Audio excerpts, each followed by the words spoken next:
ইরানের ৩টি পরমাণু কেন্দ্র লক্ষ্য করে মার্কিন হামলার পর আবারও ইসরায়েলের ভূখণ্ড লক্ষ্য করে হামলা চালিয়েছে তেহরান। পাল্টা হামলা চালিয়েছে তেল আবিবও। ইরানের পররাষ্ট্রমন্ত্রী আব্বাস আরাকচি বলেছেন, পারমাণবিক স্থাপনায় হামলা চালিয়ে যুক্তরাষ্ট্র আন্তর্জাতিক আইন লঙ্ঘন করেছে। এ কারণে সার্বভৌমত্ব রক্ষায় সব ধরনের পদক্ষেপ নেয়ার হুঁশিয়ারি দিয়েছেন তিনি। এর আগে ইরান যুক্তরাষ্ট্রের হামলার জবাবে পাল্টা আক্রমণ চালালে পরিণতি ভয়াবহ হবে বলে হুঁশিয়ারি দেন প্রেসিডেন্ট ডোনাল্ড ট্রাম্প। সৃষ্টি ঘটকের প্রতিবেদন। 2 সপ্তাহ পার হওয়ার আগেই স্থানীয় সময় শনিবার রাতে মার্কিন বিমান হামলায় কেঁপে উঠল ইরানের ফোর্দো, নাতানজ ও ইস্পাহানে পরমাণু স্থাপনা। এরপরই রবিবার সকাল থেকে ইসরায়েলের দফায় দফায় ক্ষেপণাস্ত্র হামলা চালিয়েছে Iran. Tel Aviv, Jerusalem, Haifa এবং দখলকৃত পশ্চিম তীরেও আঘাত এনেছে এসব ক্ষেপণাস্ত্র।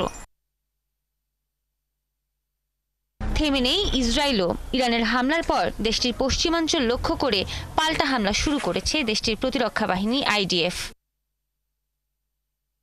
এর আগে হামলা চালিয়ে স্থানীয় সময় শনিবার রাতে জাতির উদ্দেশ্যে দেয়া ভাষণে যুক্তরাষ্ট্রের প্রেসিডেন্ট ডোনাল্ড ট্রাম্প দাবি করেন, মার্কিন বিমান হামলায় ইরানের পারমাণবিক স্থাপনা পুরোপুরি ধ্বংস হয়ে গেছে। তেহরান যদি শান্তি স্থাপন না করে তবে আরও হামলা চালানোর হুমকিও দিয়েছেন ট্রাম্প।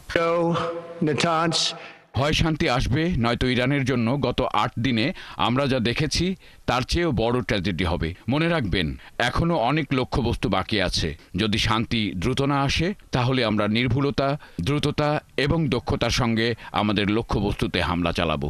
শুধু তাই নয়, ইরানে হামলা চালিয়ে নিজেই নিজেকে ধন্যবাদ জানিয়ে ট্রুথ সোশ্যালে পোস্ট দিয়েছেন ট্রাম্প। যুক্তরাষ্ট্রের এই হামলা ইতিহাস বদলে দেবে বলে মন্তব্য করেছেন ইসরায়েলের প্রধানমন্ত্রী বেনিয়ামিন নেতানিয়াহু।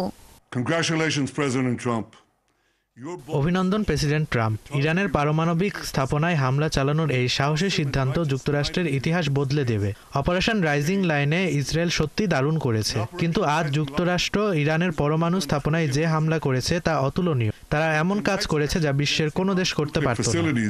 তবে যুক্তরাষ্ট্র যেসব পারমাণবিক স্থাপনায় হামলা চালিয়েছে সেগুলোতে কোনো তেজস্ক্রিয় পদার্থ নেই বলে জানিয়েছে ইরানের রাষ্ট্রীয় গণমাধ্যম ইরনা নিউজ। এছাড়া এবার অঞ্চল জুড়ে মার্কিন নাগরিক ও সেনা ইরানের হামলার বৈধ লক্ষ্য বলেও হুঁশিয়ারি দেয়া হয়। ইরানের পারমাণবিক স্থাপনায় মার্কিন হামলাকে জঘন্য উল্লেখ করে এর প্রতিক্রিয়ায় এবং আত্মরক্ষায় যে কোনো পদক্ষেপ নেওয়ার অধিকার তেহরানের রয়েছে বলে মন্তব্য করেছেন ইরানের পররাষ্ট্রমন্ত্রী আব্বাস আরাকচি।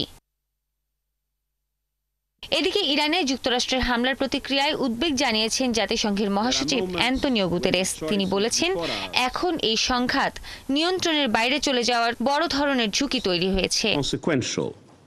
সৃষ্টি ঘটক, ৭১।